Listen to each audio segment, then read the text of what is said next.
모두 평안하셨죠? 네. 집회 지난 지가 얼마나 됐습니까? 한 달 아직 안 됐죠? 예. 근데 아주 뭐 옛날에 한 것 같아서 세월이 아주 빨리 지나는 것 같습니다. 예, 집회 지나고 오늘 처음 보이는 얼굴도 있고 다 반갑습니다. 예, 오늘 또 다니엘서 4장을 한번 다시 공부해 보도록 하겠습니다. 다니엘서 4장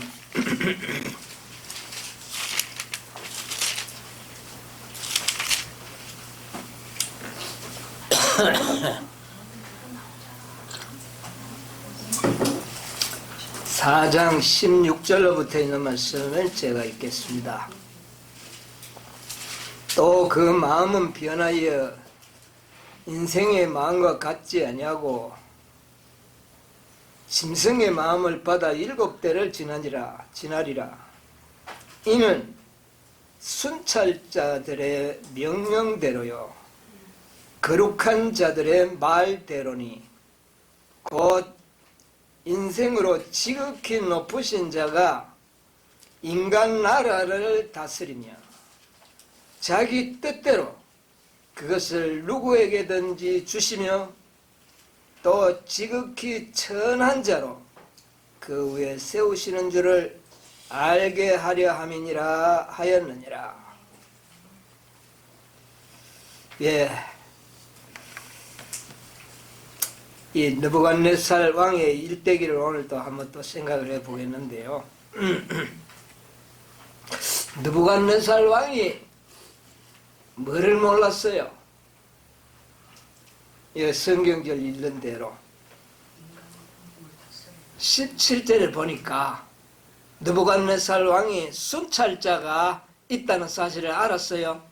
몰랐어요. 전혀 몰랐죠. 네. 여러분은 알았습니까? 몰랐어요. 여러분도 몰랐어요? 아셔야 되는데.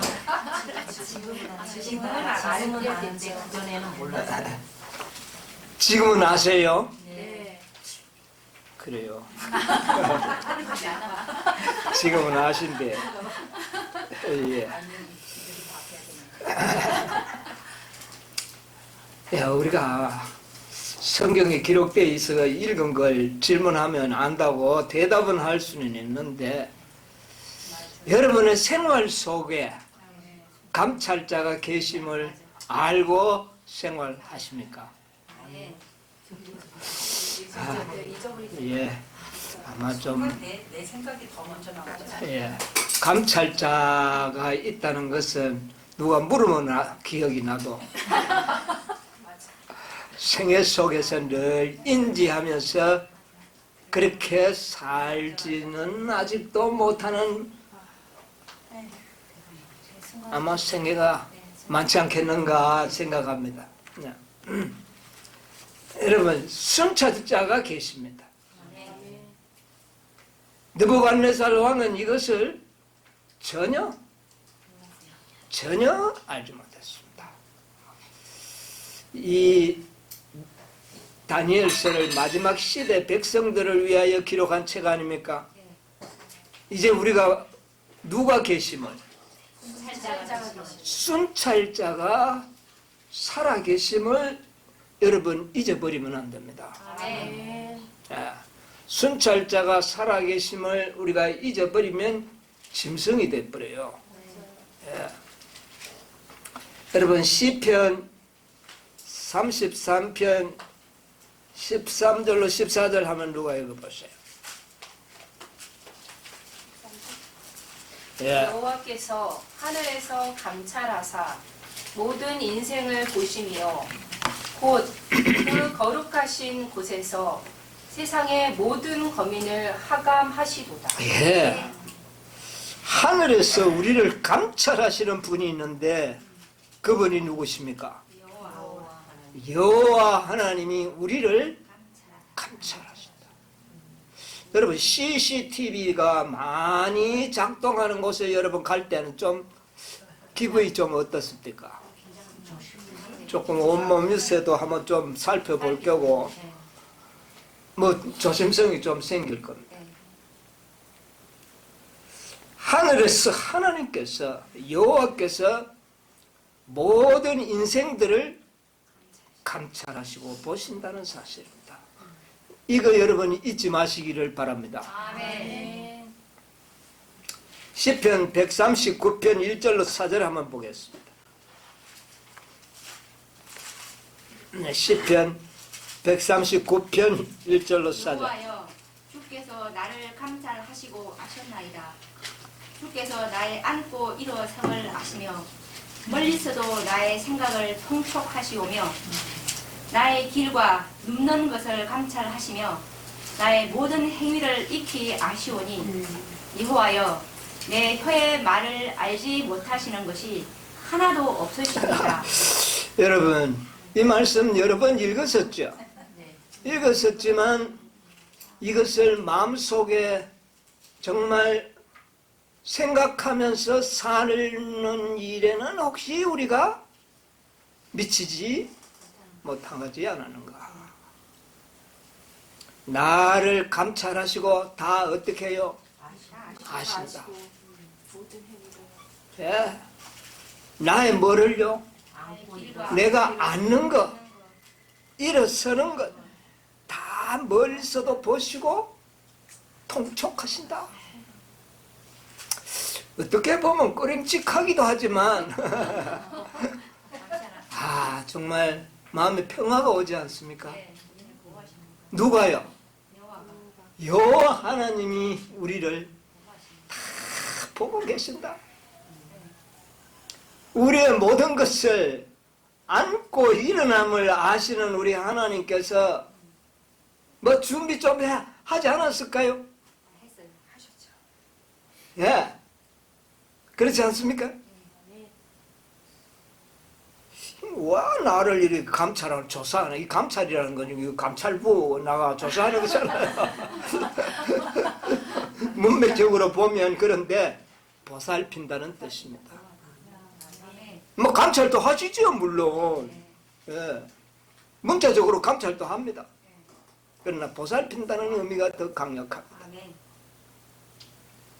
나의 모든 행위를 아시오니 내 혀의 말을 알지 못하는 것이 하나도 없나이다.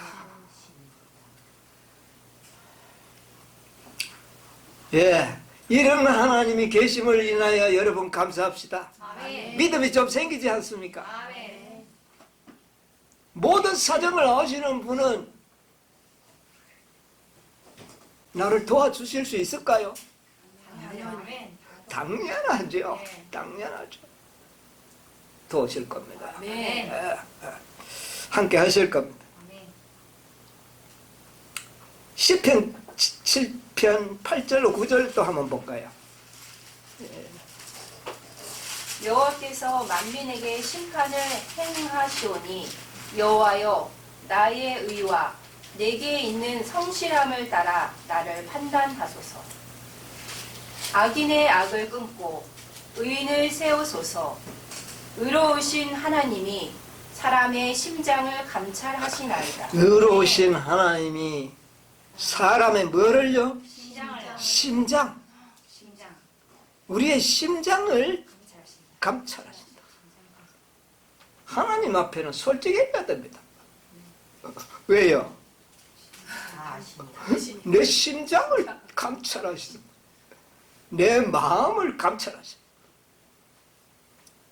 그래서 우리는 하나님 앞에는 참 자유롭고 뭐 속일 필요도 없어요.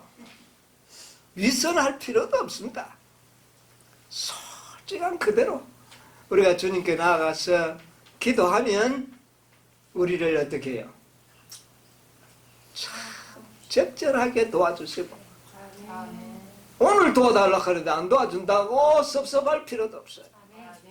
왜냐하면 하나님은 모든 것을 아시기 때문에 가장 필요할 때에 우리의 기도는 응답될 겁니다. 아멘.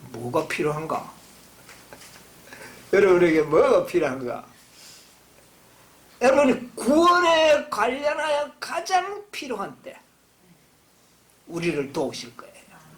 예, 미리 도우면은 안 돼. 또 그것도 아까 뭐 사도 바울이 막 저 사람 눈 좀 어둡게 해달라 하니까 눈이 어두워져. 우리도 그랬으면 좋겠다 하는데 우리가 그런 능력이 있으면 많은 사람 봉사 만들어 버릴 겁니다. 맞아. 맞아. 우리가 완전히 하나님의 사람이 될 때 그 능력 주실 겁니다. 아멘. 예. 우리의 마음을 심장을 감찰하셔서 정말 필요할 때에 우리를 도우실 거예요. 아멘. 근데 하나님은 하늘에 계신다고만 자꾸 생각하니 또 좀 멀리 느껴지는데 히브리서 4장 12절 14절 한번 보세요. 하나님의 말씀은 살았고 운동력이 있어 좌우에 날선 어떤 검보다도 예리하여 혼과 영과 및 관절과 골수를 찔러 쪼개기까지 하며 또 마음의 생각과 뜻을 감찰하나니 지으신 것이 하나라도 그 앞에 나타나지 않음이 없고 오직 만물이 우리를 상관하시는 자의 눈앞에 벌거벗은 것 같이 드러나느니라. 아멘. 뭐가 우리의 생각을 감찰한다고요? 말씀이 하나님의 말씀 보면 내 생각이 나타나요, 안 나타나? 나타납니다. 그래서 죄 지은 사람은요 성경 안 보려고 그래요. 사기치는 사람들 말씀 안 봐요. 왜? 생각이 다 드러나거든. 그러니까 아예 덮어버리고 저 산에 날아다니는 꿩들이요 그저 자기 머리만 콕 쳐박아가지고는 아무도 나를 못 볼 거야. 자기 눈만 가려놓고는 그렇게 살아가는 게 우리 인생입니다. 하나님 앞에 나타나지 않은 것이 하나도 없고 만물을 상관하시는 자 앞에 벌거벗은 자같이 다 드러난다. 여러분 우리가 이런 하나님을 섬기고 있는 겁니다. 아멘. 느부갓네살 왕은 자기 위에 뭐가 없는 줄 알았어요. 느부갓네살 왕은 자기가 최고라고 생각을 했어요. 그런데 보니까 자기를 뭐 하시는 분이 감찰하시는 분이 있다는 사실을 깨닫게 되는 겁니다. 느부갓네살이 그걸 깨닫게 됐어요. 그것은 곧 오늘 우리를 위하여 느부갓네살 왕이 짐승처럼 살아간 거 우리 때문에 그래 됐다고 봐야 돼요. 느부갓네살 왕이 뭐 교만한다고 짐승 된 게 아닙니다. 뭐 교만한 사람은 느부갓네살 왕만 교만합니까? 그럼 다 짐승 만들어가 풀 먹여야죠. 그럼 왜 느부갓네살 짐승을 만들었어요? 우리를 위해서 그렇게 한 거 아닙니까? 하늘에 가서 느부갓네살 왕인데 미안하다고 우리 좀 이야기해야 되겠어. 고생했다고. 예. 이 느부갓네살 왕의 실수는 뭐냐면 자기보다 높은 자가 없고 자기를 어떤 관리하는 자가 없는 줄을 알고 살아왔습니다. 오늘날 인생도 그렇게 살아가고 있다고 말입니다. 특히 이 말세를 살아가는 인생들이 그렇게 느부갓네살 왕처럼 교만한 생애를 우리가 살고 있다. 얼마나 교만한지, 예? 마음에 두려움이 없고 하나님을 무시하고 그렇게 살아가는 인생들을 깨닫도록 하기 위해서 이 다니엘서 4장은 기록되어 있는 겁니다. 자, 우리가 지난 안식일에 좀 우리가 이 말씀을 공부했는데 너무 중요한 내용이니까 좀 복습을 좀 해야 되겠어요. 왕이 짐승이 됩니다. 사실은 우리가 어떤 사람은 다 짐승이라고요?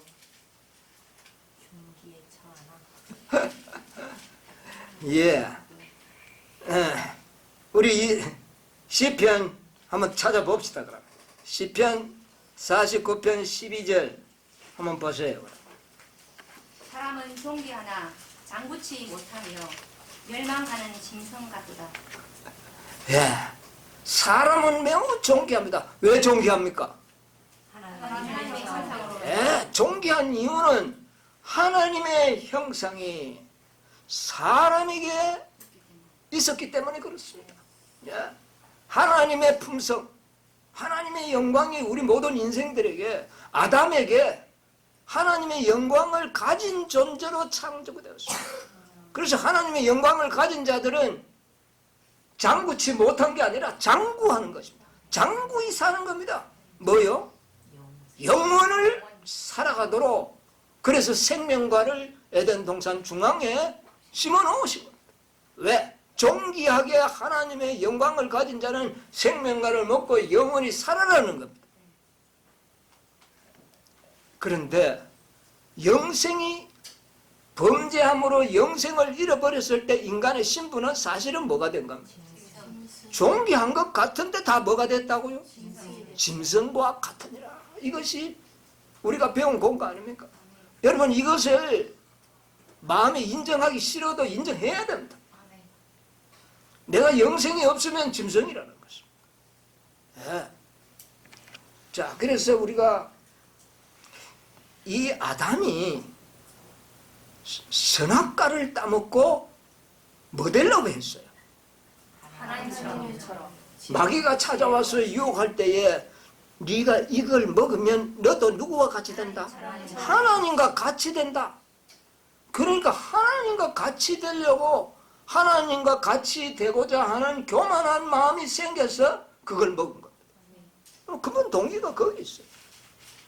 그러므로 하나님이 된 것이 아니라 영원한 하나님이 주신 생명을 잃어버리고 뭐처럼 돼버린 거죠? 짐승처럼 돼. 느부갓네살 왕이 자기 위에 사람이 없고 자기 위에 어떤 존재가 없는 줄 알다가 뭐가 돼버렸어요? 이거 뭐 진짜 짐승이 돼버려요. 이 세상에 가장 천한 자가 돼버려요. 나중에 그것을 깨달은 후에 왕위를 다시 어떻게 했어요? 다시 복귀하는 이런 역사가 다니엘서 4장에 기록이 되어 있는 겁니다. 자, 그래서 우리 하나님께서 우리 인생들이 존귀한 것은 하나님의 영광을 가지고 있을 때입니다. 하나님의 영광을 가지고 있을 때만 존귀한 것이지, 없다면 짐승과 같다는 것을 우리는 잊어버리면 안 됩니다. 순찰자가 보십니다. 과연 하나님의 영광을 소유한 사람처럼 살아가고 있는지를 보다가 이거는 아니다고 판정이 되면 어떻게 되는 겁니까? 예, 짐승이 되고 멸망하는 겁니다. 예, 이것을 우리는 지난 안식일에 좀 생각을 했습니다. 여러분, 우리 인간들이 말이에요, 짐승이 됐다니까 별로 실감을 안 느낍니다. 내가 상당히 똑똑한데 내가 왜 짐승이냐. 그런데 하는 행동이 보면 딱 짐승이에요. 로마서 1장 21절로 23절을 한번 보실래요? 하나님을 알되 하나님으로 영화롭게도 아니하며 감사치도 아니하고 오히려 그 생각이 허망하여지며 미련한 마음이 어두워졌나니 스스로 지혜 있다 하나 무준하게 되어 썩어지지 아니하는 하나님의 영광을 썩어질 사람과 금수와 버러지 형상의 우상으로 바꾸었는데, 이 인간들이 자기 스스로가 어떤 존재보다 못하다는 걸 이야기합니까? 금수와 버러지 형상의 우상들을 섬깁니다. 개구리를 섬기고 뱀을 섬기고 소를 섬기면 자신은 뭐보다 낫다는 겁니까? 그런 존재보다 내가 낮은 존재라는 것을 인정하는 거예요. 이야, 사람이 이렇게 어리석을 수가 있느냐 그 말이에요. 하나님의 형상을 지닌 인간들이 사람답게 살지 못하고 자기가 다스리고 통치해야 할 존재들에게 가서 머리를 숙이고 섬기는 이런 어리석은 일을 인간들이 하고 있다는 거죠. 이것은 자신이 뭐라는 겁니까? 벌레예요. 그러니까 예수님께서 말이에요. 사람이 되어 오셨을 때 예수님은 자신을 보고 뭐라 그러는지 아십니까? 나는 벌레요. 누구처럼 됐다는 말입니까? 이 타락한 인생처럼 내가 벌레가 됐습니다. 그런 존재로 오셨다는 거예요. 이거 여러분 기억하셔야 돼요. 왜? 인간들이 자신이 뭐라고 생각하고 있으니까. 금수와 버러지라고 생각하고 있는 거예요.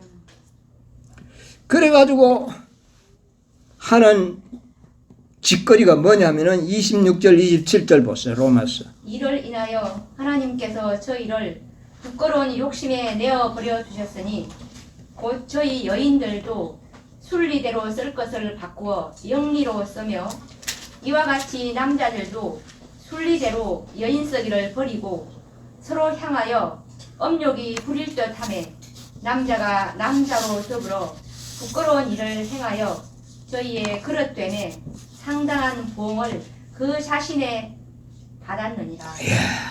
어떤 행동을 한다고요? 완전한 도덕적인 뭐가 어떻게 됐습니까? 타락하는 게, 사람이 도덕적으로 타락할 수 있는 가장 낮은 수준이 뭐냐면은 바로 이겁니다. 동성애. 성도덕이 무너져 버려 타락하는 것을 이야기하고 있어요.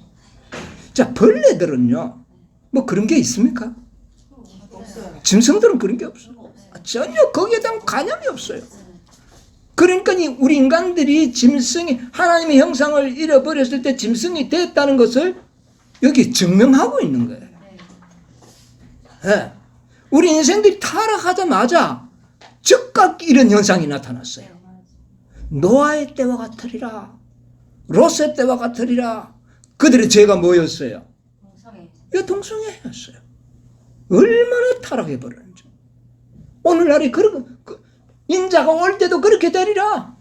그들은 뭐가 되어버렸다는 겁니까? 완전히 짐승이요 벌레와 같이 이런 수준, 전혀 어떤 도덕관념이 없어져 버린 본능으로만 살아가는 짐승들이 되어버렸다는 거예요. 성경에 사람을 짐승이라고 하니 하나님 너무한 거 아닌가 그렇게 하는데 하는 행동이 보니 그런 거예요. 하는 행동. 요즘 미국에 무슨 법이 통과된 거 아시죠? 이제 꽤 오래됐어요. 한번 벌써 동성애법이 제정이 되고 차별금지법이 나와가지고 이거는 뭐 인간들이 상상할 수 없는 도덕적인 타락을 보이고 있습니다. 그런데 옛날에는요 그냥 그렇게 혼탁하고 부도덕한 생활을 살기만 했는데 오늘날 인간들은 한술 더 떠서 그것을 법으로 만들어 놓는 겁니다. 이게 중요한 겁니다. 네. 우리 인간들이 타락해서 본능으로 살다 보니 그런 죄를 짓는 것까지는 그래도 우리가 봐주겠는데 나라가 이제는 하나님의 고유한 결혼 제도를 짓밟아 버리고 벌레처럼 살도록 뭐를 만들어주는 겁니까? 법을 만들어주는 겁니다. 이것은 더 이상의 인간됨을 거절하는 것입니다. 완전 인간됨을 거절하는 이런 상황. 여러분 요새 동성애법을 만들려고 동의하는 정치가들 있죠? 그런 사람들 데모하러 나오는 사람이 1-2천 명도 아니에요. 수만 명이 나와서 그렇게 얘기하는데 이들이 뭐라는 말입니까? 이게 지금 이거 짐승이 아니지.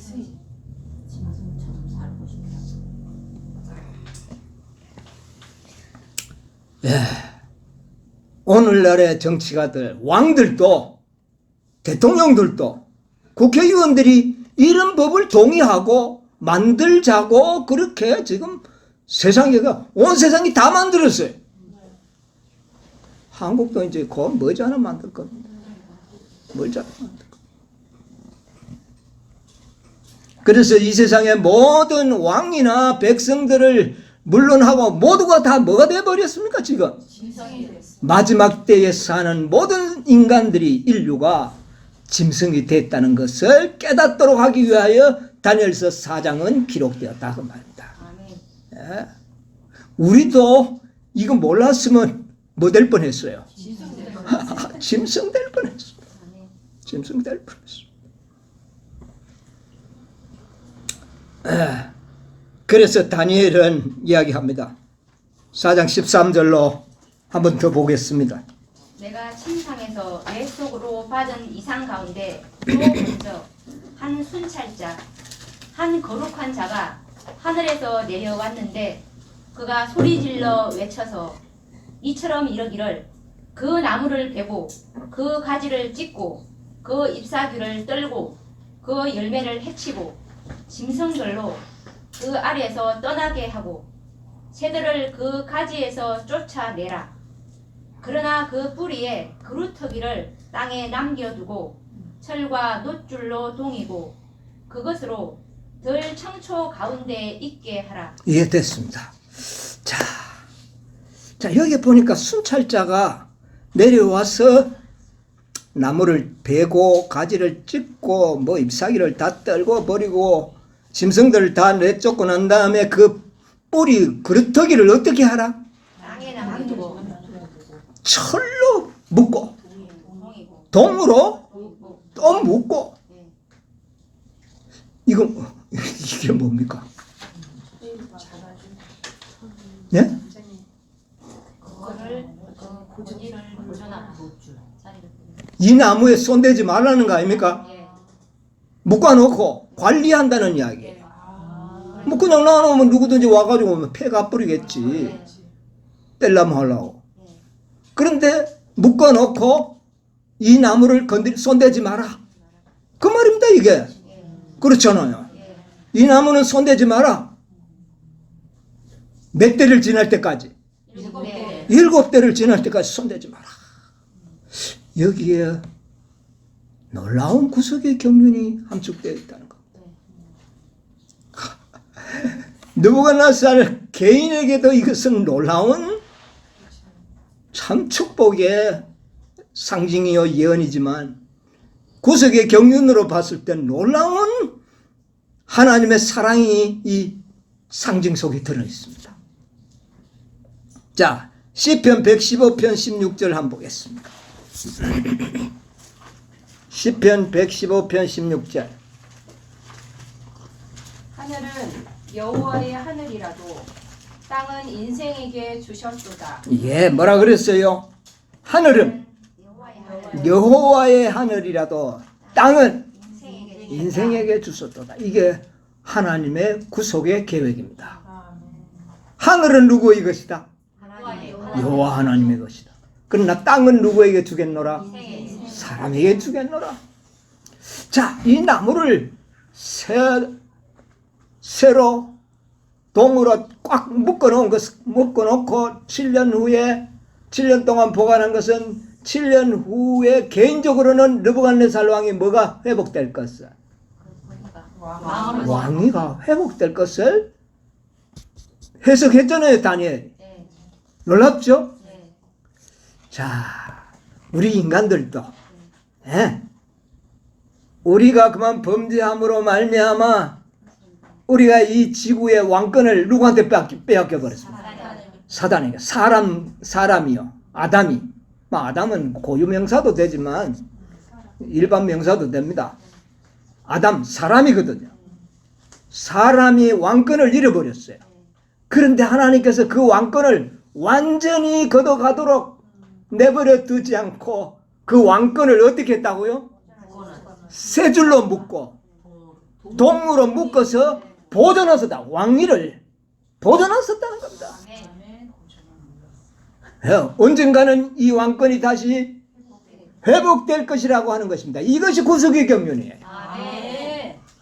정말 느부갓네살이 왕이 다시 됐다. 그게 오늘 우리한테 뭐 문제가 됩니까? 그거 옛날 이야기 동하죠.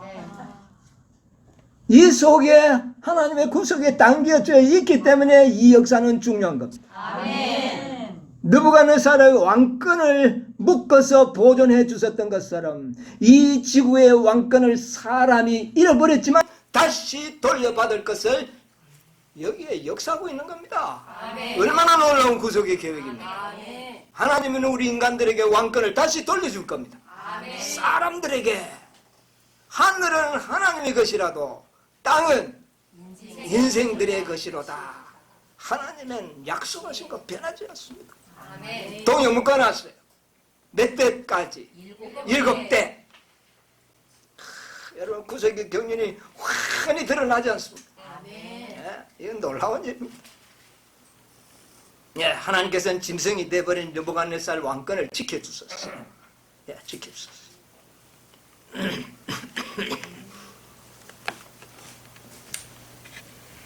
예, 이런 놀라운 구속의 경륜이 있습니다. 그래서 이 구속의 경륜을 이루시기 위하여 이 아담들은 희망이 없어요. 범죄함으로 말미암아. 먹는 날에는 정녕 죽으리라. 먹었잖아요. 아담들이. 아담들이 다 먹었어요. 그러면 죽음으로서 끝이 날 수밖에 없는 겁니다. 그래서 하나님께서는 이 인간들에게 땅을 물려주시는 이 꿈을 이루시기 위하여 자기 독생자를 뭐로 보내는 겁니까? 사람으로 보내는, 아담으로 보내는 겁니다. 아담. 자, 여러분 우리 한번 보겠습니다. 고린도전서 15장 45절 한번 보겠습니다. 기록된 바 첫사람 아담은 산 영이 되었다 함과 같이 마지막 아담은 살려주는 영이 되었다. 예, 우리 첫 번째 아담, 고유명사적인 아담은 이거는 뭐 실패해버렸어요. 그 뒤에 태어나는 아담들은 이거 뭐 아무런 희망이 없어. 그런데 이것을 다시 살려주고 이 지구의 왕권을 회복하기 위해서는 죄와 상관이 없는 한 아담이 필요했습니다. 아멘. 예, 그래서 마지막 아담은 누구예요? 예수 그리스도. 이제는 마지막 아담이라는 뜻이 왜 표현됐을까요? 사랑으로 오셔서. 예, 사람으로 오시는데 구속의 경우는 딱 한 번만 있다는 겁니다. 아멘. 마지막 아담이 또 있고 또 있고 이렇게 되면 여러분 뭐 또 어디 타락하면 또 예수님 가서 죽어가지고 아담이 되고 제3, 제4 아담이 없다는 겁니다. 아멘. 이거는 딱 한 번의 구속의 경륜으로서 예수님이 마지막 아담이 되셔서 이 땅에 오셨다는 겁니다. 아멘. 예? 마지막 아담입니다. 자, 그런데 고린도전서 5장 14절 한번 보세요. 아니요. 로마서 5장 14절. 그러나 아담으로부터 모세까지 아담의 범죄와 같은 죄를 짓지 아니한 자들 위에도 사망이 왕노릇하였나니 아담은 오실 자의 표상이다. 자, 그런데 아담은 직접 선악과를 먹음으로 죄를 지어가지고 생명을 잃어버린데 후손들은 선악과 구경도 못했는데 똑같은 죄를 다 지는 인간이 되어버렸다는 겁니다. 이게 어떨 도리가 없어요. 지가 아버님한테 태어났으니까 지가 아버지처럼 태어나는 거예요. 예. 그래서 그런데 아담은 오실 자의 뭐라? 우리들에게 의로운 자를 만들어주기 위하여 아담이 되어 오신다는 거예요. 자, 여러분, 아담에게 태어나니 전부 뭐가 되어버렸습니까? 영생이 없는 아담이 되어버렸어요. 영생이 없는 사람이 되었어요. 그런데 우리를 다시 한번 영생을 줘야 사람이 될 거 아닙니까? 예. 영생이 없으면 짐승과 같도다 그랬잖아요.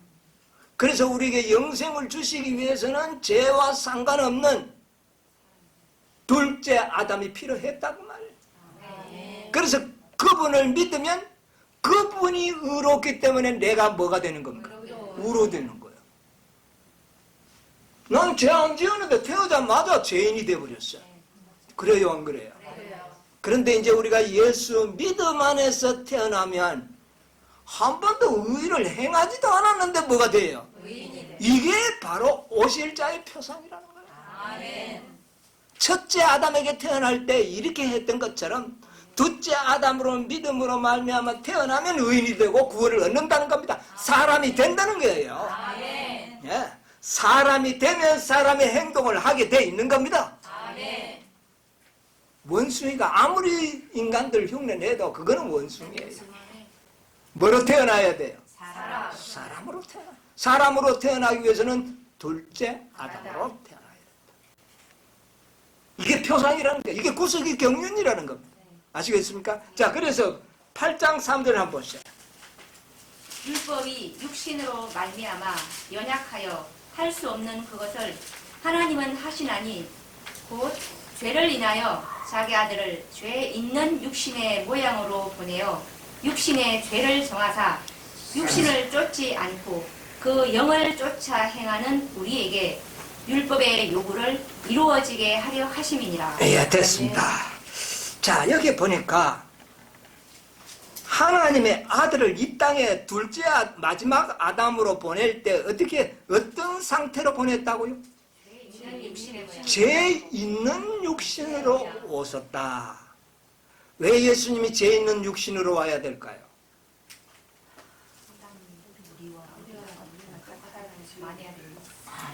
표상적으로 잃어버린 왕권을 어떻게 해야 됩니까? 회복해야 되거든요. 만약에 예수님이 죄 없는 육신으로 왔다면 본래부터 왕이라. 그렇잖아요. 표상이 안 맞는 거예요. 예수님이 죄 없는 육신으로 왔다면은 처음부터 사람이고 왕이에요. 예. 그런데 여기에는 보니까 우리를 살리기 위해서 오신 것이지 예수님 자신이 뭐 왕 되려고 하늘에 있어도 왕이라 벌써 그분은 본래가 왕이에요.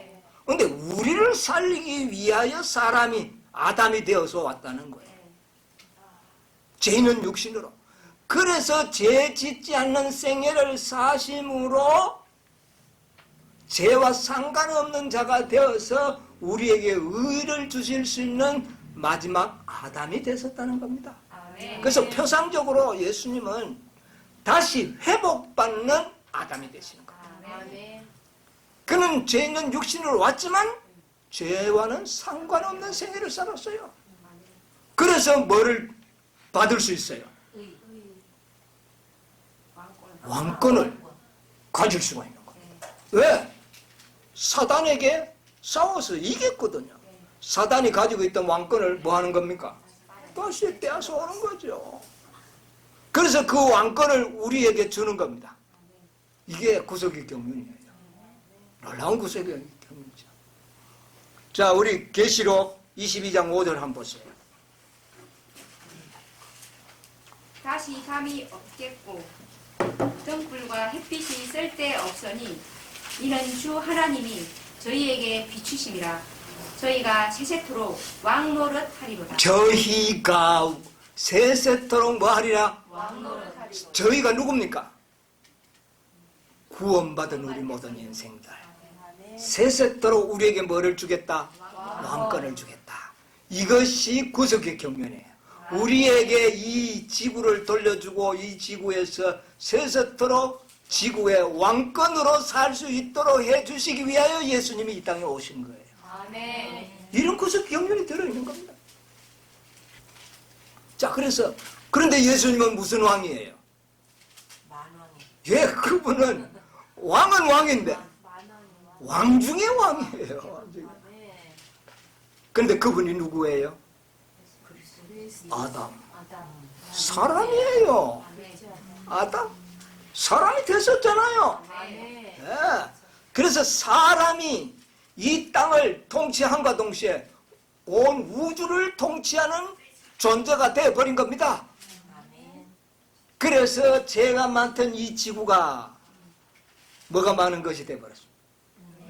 은혜가 아주 충만한 것이 되어버렸습니다. 이게 얼마나 놀라운 축복입니까?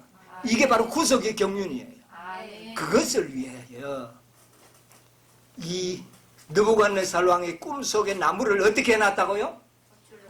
뽑아내버리지 않고 아무도 건드리지 못하고 이거 건드리지 말라고 딱 인을 쳐서 묶어 놓은 겁니다. 이제 이거 이제 풀날이 곧 다가오고 있습니다. 예, 풀날이 다가오고 있습니다. 여러분, 느부갓네살 왕이 전번에도 제가 이야기했죠.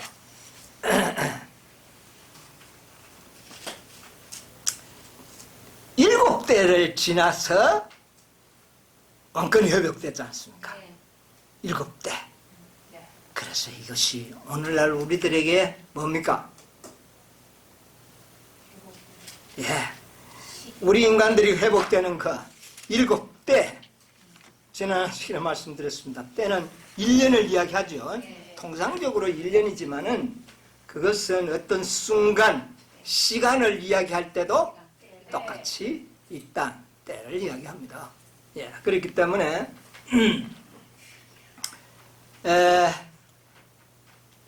이 일곱 때를 지나야 우리 인간들이 뭐가 될 수 있어요? 왕권을 회복할 수 있습니다. 자, 이 과정을 좀 오늘 시간이 자꾸 너무 많이 가버렸네. 이 구석기 경륜을 우리가 배우다 보니까 이렇게 되는데, 자, 그러면 요건 좀 나중에 좀 설명을 미루고 또 다음 하시기 또 있으니까. 자, 느부갓네살 왕이 7년 동안을 이렇게 지내왔잖아요. 미치광이로 지내왔잖아요. 그런데 왕권이 보존되었다는 것은 인간의 논리로는 전혀 맞지 않다는 거예요.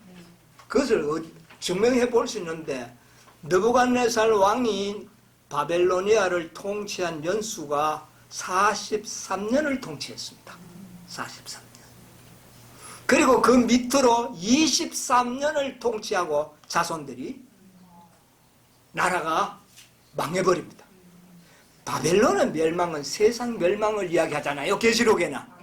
예, 다니엘서에서는 바벨로니아 이후엔 어느 나라가 나옵니까?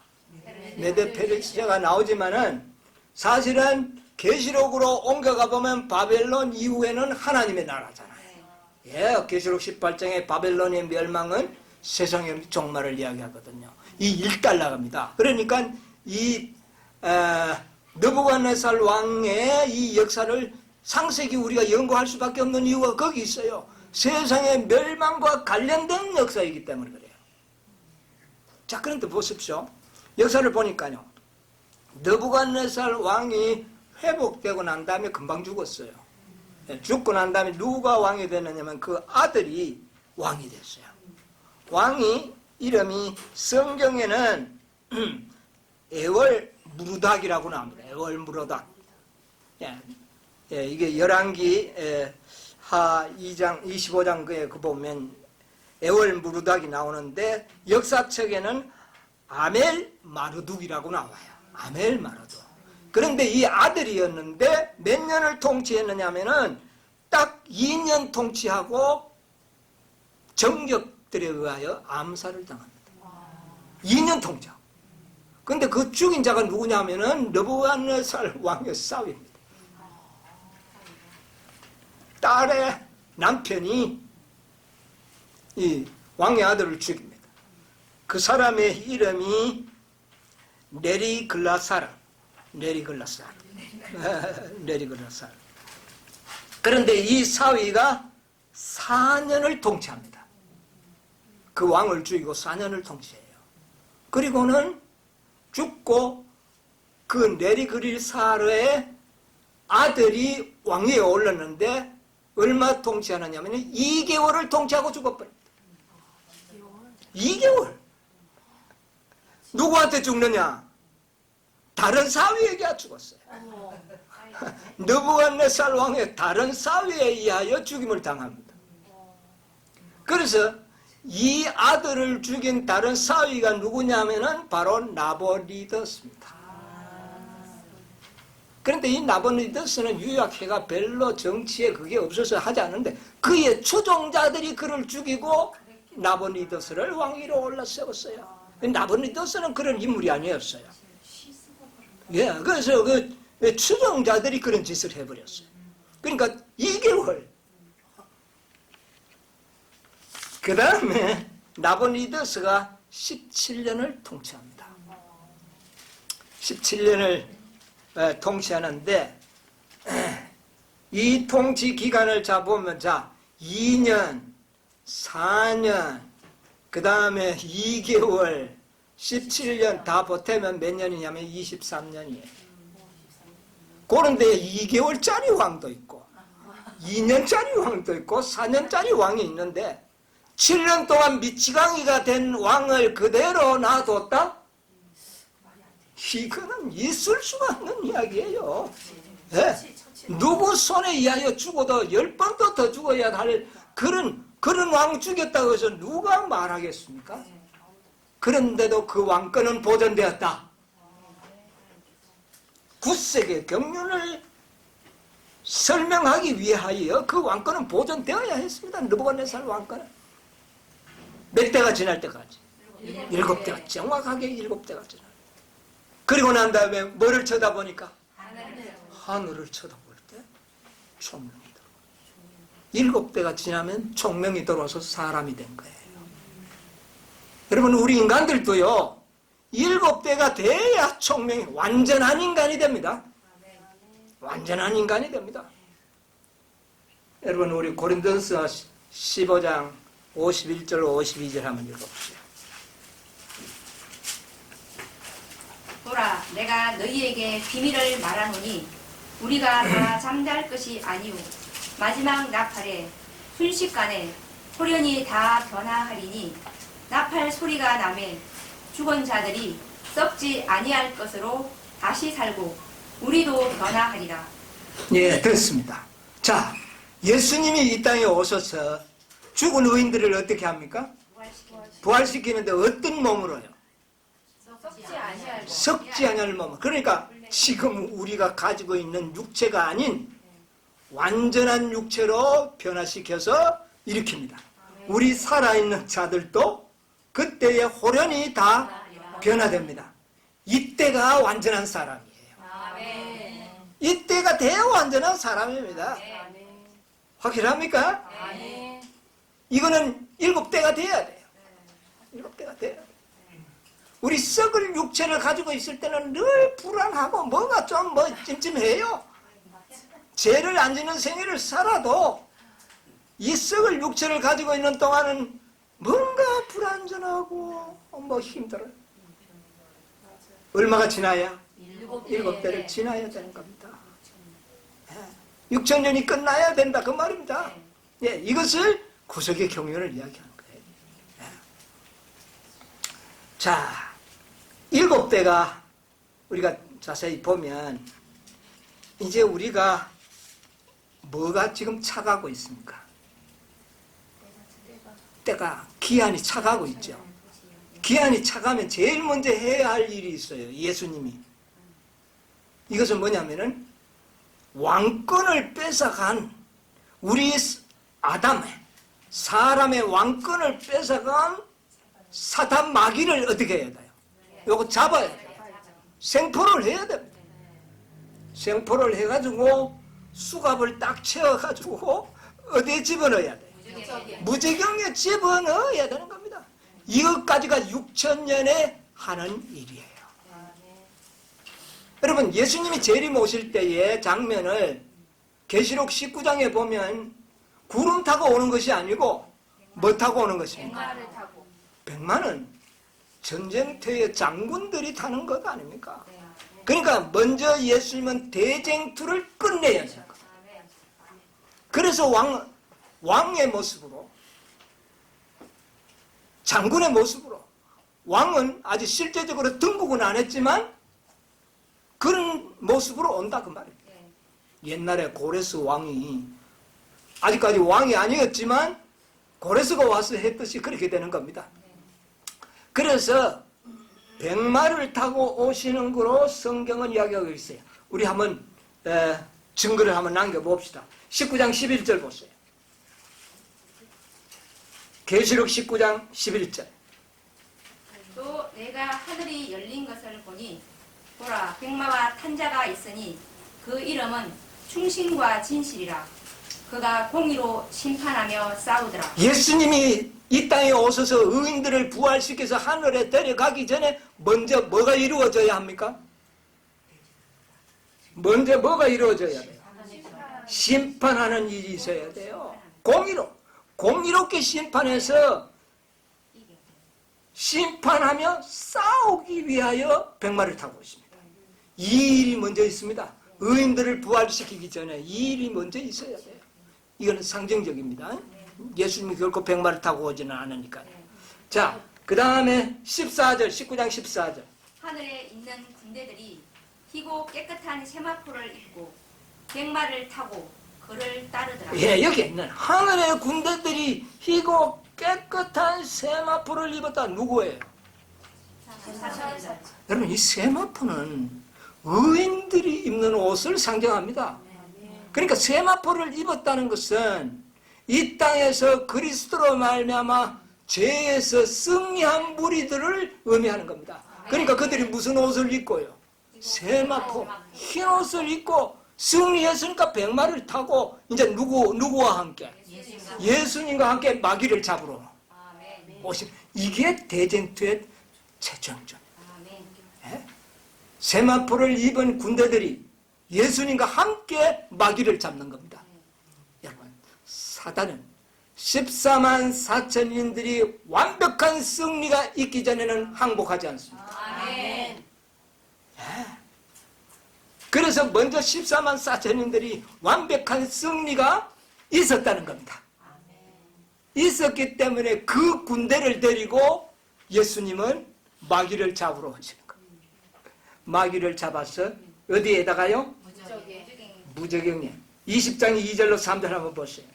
용을 잡으니 곧 옛뱀이요 마귀요 사단이라. 잡아 1000년 동안 결박하여 무저갱에 던져 잠그고 그 위에 임봉하여 1000년이 차도록 다시는 만국을 미혹하지 못하게 예, 하였더라. 좋습니다. 자, 여기 보니까 이제 잡아 보니까 이게 뭐예요? 뱀이요, 마귀요, 사탄이 여러 가지 이름을 가지고 있던 이 존재를 잡습니다. 이게 뭡니까? 이게 바로 사망의 원인을 제공했던 아담에게서 사람에게서 왕권을 뺏어갔던 존재, 이를 잡아서 어떻게 한다고요? 무저경에 집어넣고 난 다음에 의인들을 부활시켜서 하늘에 데려가는 겁니다. 이게 구속의 경륜이에요. 이런 상징적인 구속의 경륜을 우리에게 깨우쳐 주기 위하여 느부갓네살을 7대까지 어떻게 해요? 짐승이 되게 하고 7대가 되자 하늘을 쳐다보니 총명이 돌아와서 뭐를 회복하는? 왕권을 향해. 이 지구의 왕권이 사람들에게 비로소 돌아오는 이 과정을 설명하기 위하여 이 느부갓네살 왕의 꿈과 그 경험은 기록되어 있었다. 우리 다니엘서 공부하는 보람이 있죠. 예, 다니엘서 4장이 우리에게 이런 놀라운 구속의 경륜을 깨우쳐주고 있는 것입니다. 자, 그래서 우리는 의인의 부활이 있기 전에 사단이 생포당한다는 것. 싸움의 완전한 승리가 있고 난 다음에 의인을 부활시키는 겁니다. 그러니까 의인이 일어날 때 뭐라 그럽니까? 사망아, 이기는 것이 어디느냐? 사망아, 너 이기는 것이. 승리의 함성을 외치면서 일어나는 겁니다. 이제 이 지구는 아담이 왕이 되는 세상이 되는 것입니다. 다시 회복되는 겁니다. 이것이 6000년이 지나고 7000년이 될 때에 이루어진다 그 말입니다. 그것이죠. 마귀의 통치 기간은 정해놨어. 기한이 참에 그랬다는 것은 기간을 정했다는 말입니까? 안 정했다는 말입니까? 기간을 정했다는 겁니다. 사단의 통치 기간을 정했다는 겁니다. 사단의 통치 기한은 6000년이에요. 살다가 보니 우리가 지금 몇 년도를 살아요? 2024년. 여러분, 이제 우리가 사단의 왕권을 돌려받을 때가 불과 몇 년? 몇 년 남지 않았다는 사실을 깨닫게 됩니다. 여러분, 가슴이 울렁거리지 않습니까? 아멘. 이것은 확실합니다.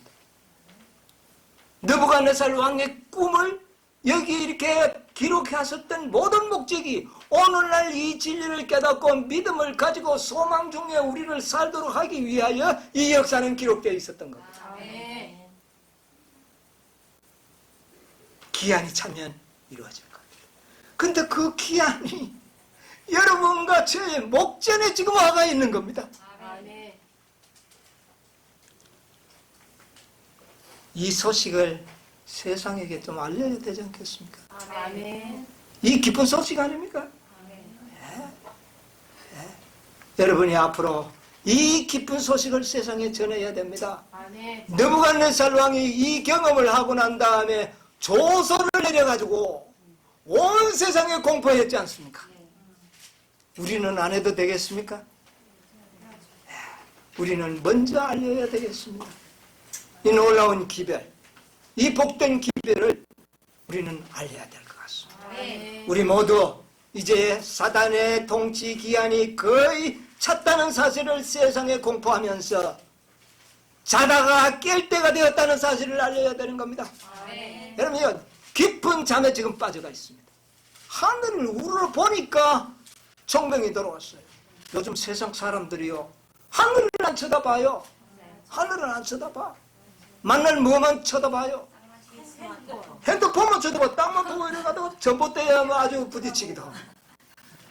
늘 머리를 밑으로 숙여. 뭐를 보도록 만들어야 되겠어요?